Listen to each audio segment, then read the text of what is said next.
今日我哋焗蝦乾，喺屋企做嘅，洗乾淨啲蝦鋪喺焗爐度，用75度嘅溫度啦，然後就3個鐘頭。咁喺做蝦乾過程入邊呢，發覺呢，原來屋企嘅蒜蓉都用晒啦，咁所以呢，又整呢個油浸蒜蓉啦。整完晒蒜蓉，揾個樽入起佢啦，然之後我哋將佢加入一啲嘅生油，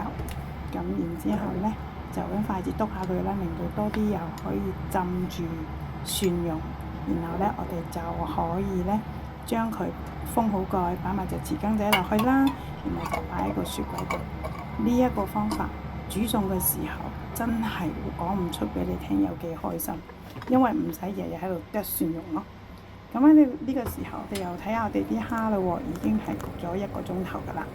1個鐘頭呢，咁呢佢就表面開始乾啦。咁你見到白雪雪好靚嘅，咁呢一個好健康、好衛生、冇加任何添加物嘅蝦乾呢，就係咁樣製造出嚟啦，家庭版。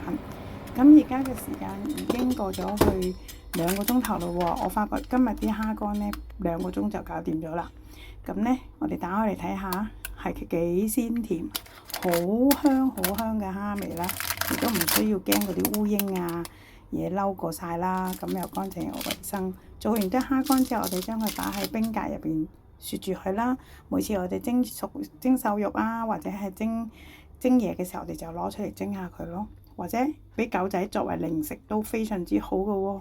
白雪雪好靚啊，希望大家係喜歡啦。今日分享到呢度啦，拜拜。